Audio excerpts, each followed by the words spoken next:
Hello and welcome to another episode of From Likes to Leads. Now, this is our third episode today and we've got a new guest, India. How are you?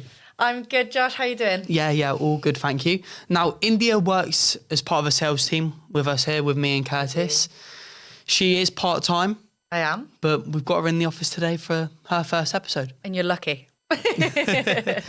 So, India's first episode and our third episode is going to be about how social selling can work for you. Now, before we get into all of that, how was your weekend? Yeah, it was really good, actually. Yeah, my partner was home this weekend, so we went down to Lou, got some... Ice cream? Ice cream, obviously. That goes without saying, yeah. Some fish, did some nice cooking at home with that. Yeah. What about you? Busy. Been playing a lot of golf. Oh, nice. So I've been trying to fit that in before it gets waterlogged. As always. But I don't think we've got much longer left. No. Especially it's getting dark at like 6:30 now. So it's awful. It's not for me. Yeah. We can just squeeze in as much as possible. Try to. Yeah. See how it gets on. But yeah, I think give it a couple months, I'll be at a driving range all the time. Yeah. No courses, waterlogged. I might have to go to Portugal for a couple of weeks. Oh, that doesn't sound too bad. You have to go there. Yeah. Why not? Well, Vasco's planning on doing an event in Lisbon, isn't he? Oh, so, yeah. When is that? Mid-November. Oh, that'll be good. So might stay for a couple of days. Yeah, stay for the weekend. Yeah, do it.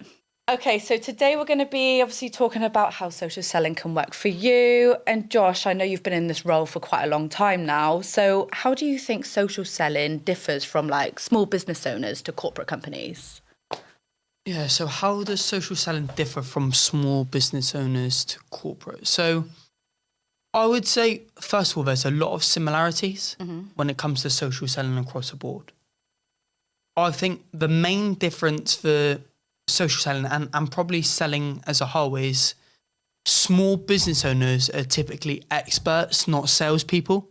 Yeah. So they're not just having to learn the whole social selling aspect, but they're also having to learn stuff like dealing with rejection or a sales call going well and then getting ghosted after a couple of weeks. So they have all of that they need to worry about per se.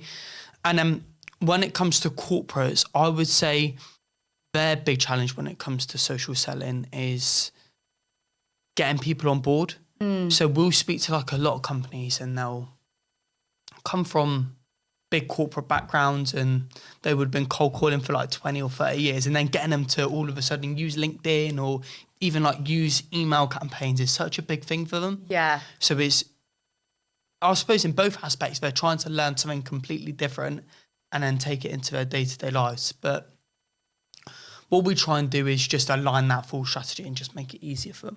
Yeah. What about yourself? Do you think there's much changes or any like experiences from clients you've spoke to in the past? To be honest, I completely agree with you. I feel like small business owners, like you say, they're more looking for people to take control rather than doing it themselves, if you know what I mean. Yeah. Like the small business owners seem to have a lot less time on their hands, whereas the corporate has a full team. Yeah. So, yeah, I agree with you pretty much. I think weirdly as well, and we've had so many calls together, but you'll have like, I think business owners can be like a bit more uptight and the corporates are like more chill, which is weird, isn't it? Because you would have thought it would be the other way around, like if you're in a big corporate company, but you're like, you have to put on this like smart, very formal front, but normally you get like a business owner and they're like really, really like nervous and scared to do everything. Yeah. And then the corporates are like putting out these like funny like TikTok videos and they're doing all of that sort of thing.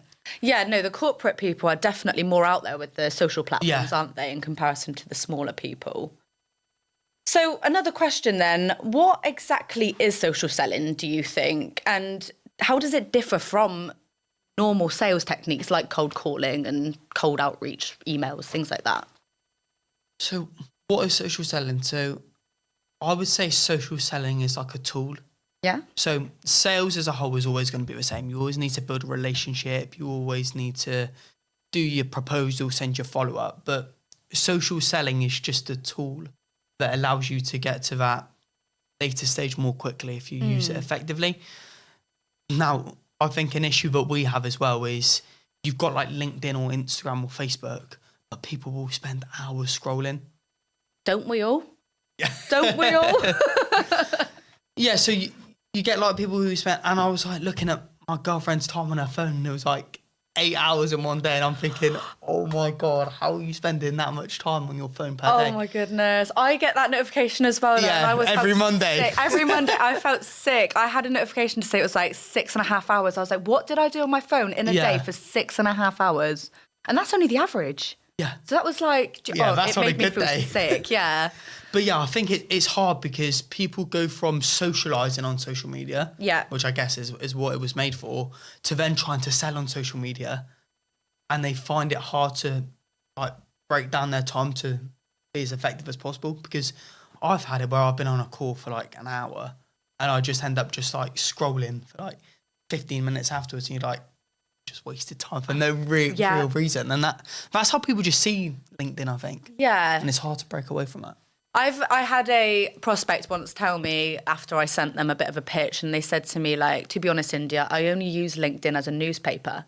And I was thinking, do you know what? You're right. Yeah. Because, I mean, you're scrolling through, how many articles do you see? Yeah. You see people with updates and things like that. And, you know, sometimes I do it too now. Do you know what I mean? Like, I rarely buy a newspaper. I do use social media as a newspaper. Yeah. So, yeah, that made me change my perspective a little bit, I think, on it. I think it's not weird, but I think it's quite intriguing to see how different people use social media as well. Yeah. Because like you mentioned, that person sees like LinkedIn as a newsletter, and you'll get some people who just like see it as like entertainment. Yeah. And you get some people who are just like purely business. Yeah.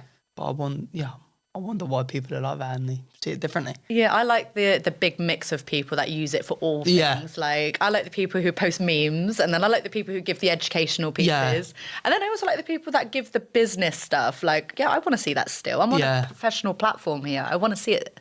I don't just want and to then see you get some people go the other way where like, this isn't Facebook. Yeah. LinkedIn. You're never allowed you're not allowed any personality at all. No, of course you're not. A selfie? Who do you think you are?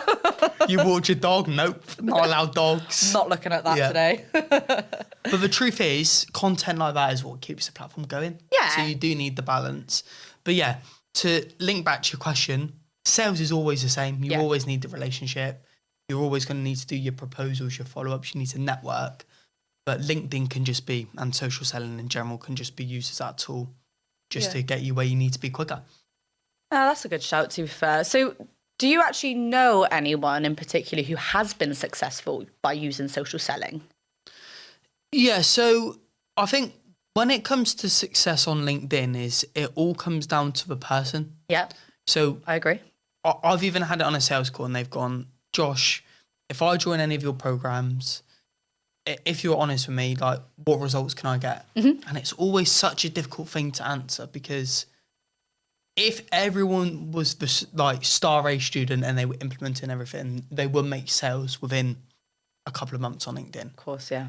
But it's all well and good saying that, but until you actually get to the program or you start to implement and then something doesn't go quite right, or you write a piece of content and it gets deleted in your drafts and you don't post for that day. God, that's happened to me. That's the worst. Yeah, I know what you mean. But like, there's so many variables, but success will come from taking those small actions on a daily basis and then them piling up into success. Yeah. But yeah, to answer your question, we've had new. Yeah, we do. We have had a few people. Obviously, Dean's crazy for it, isn't he? Yeah. Our CEO. He's very good for it. To be fair, even we are. Yeah. We think about it like that. Like, we're successful in social selling, or at least and using it as a tool. Yeah. And I don't think it's a bad thing to say we've had people who have joined and they haven't been successful. Because that varies both spectrums, isn't there? There's people who sign up for something and then if they don't do anything at all, they're not going to get the results. It's all with the implementation. If people just take the course and expect results by not doing anything, then what do you expect, I suppose? So how do people use social selling wrong? Like, what do people do? What's the key standout bits where you think, oh, you shouldn't be doing that? How do people use social selling wrong? Yeah. I guess, first of all, there isn't a right way. Okay. So people will use LinkedIn or they'll use Instagram however they feel it could benefit them. But I think where the obvious errors are when it comes to social selling is thinking about yourself rather than the person. That's a shout, yeah. So people will go onto LinkedIn and just think, oh, I need to just educate everyone my amazing shoebox product. And then they'll talk about their shoebox for weeks and weeks. Yeah. But they won't actually resonate with anybody. No. So there's no like error in terms of like the way someone's written a post. Like there are like do's and don'ts and best practices, Of course. but it's more so about how you like presenting yourself or what you're talking about and if you're engaging to your audience. But what about you?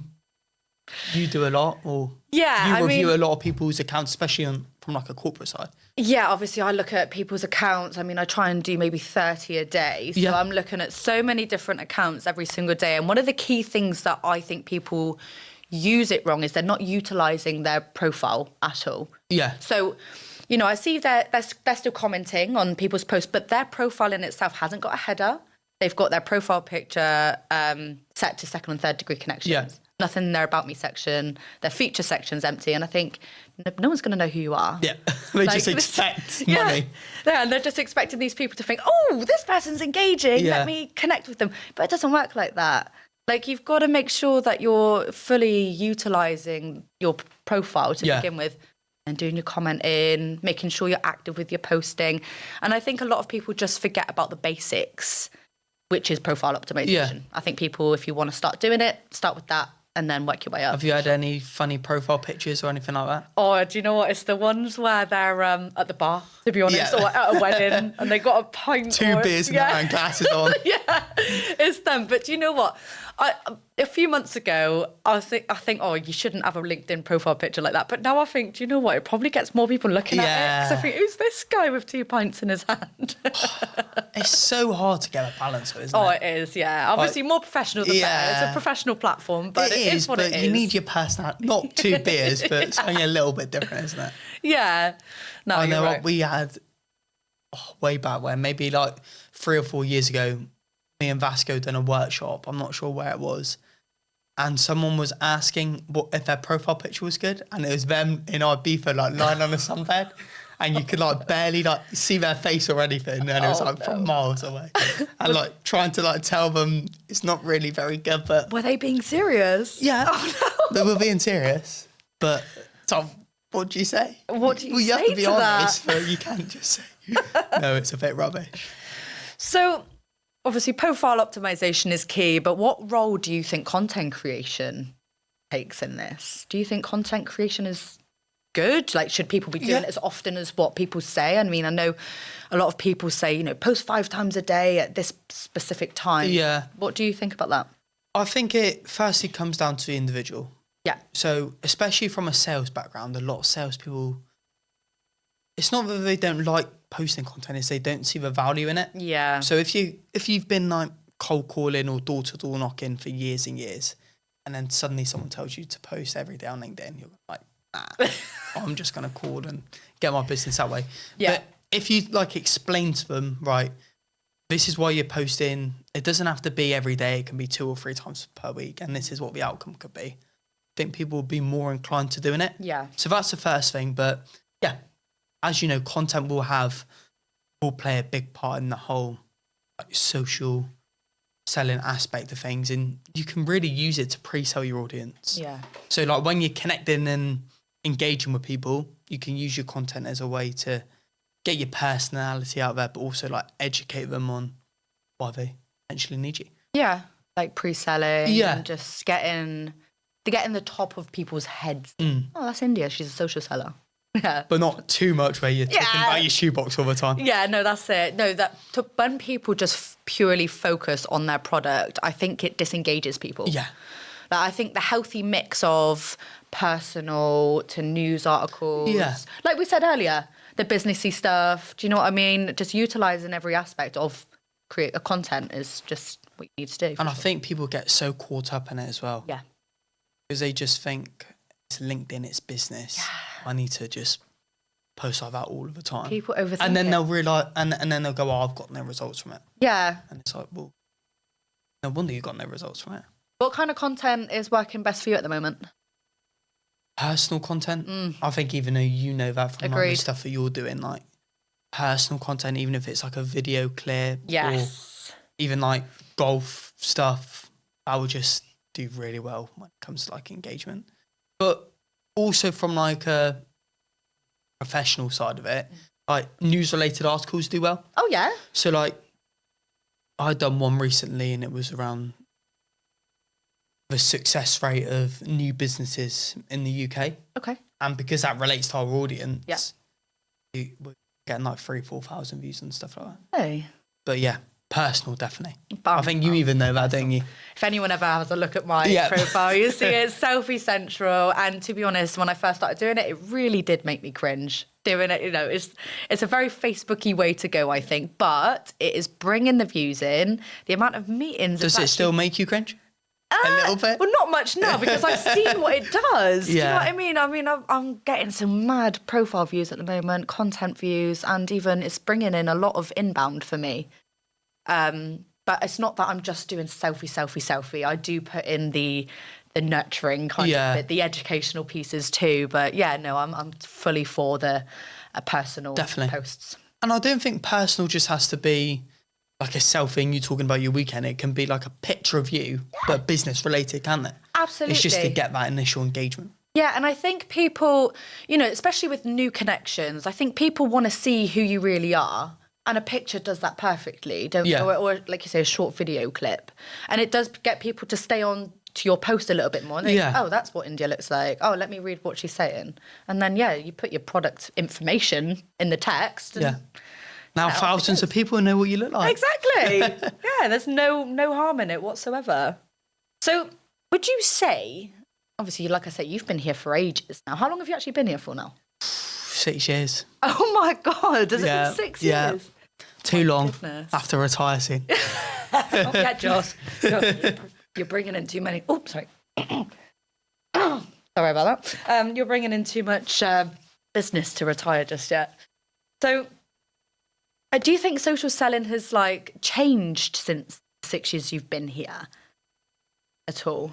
I think COVID changed it. So before COVID, dreaded word, before COVID, a lot of people were using automation and they were able to just send out 100 messages and book 5 meetings.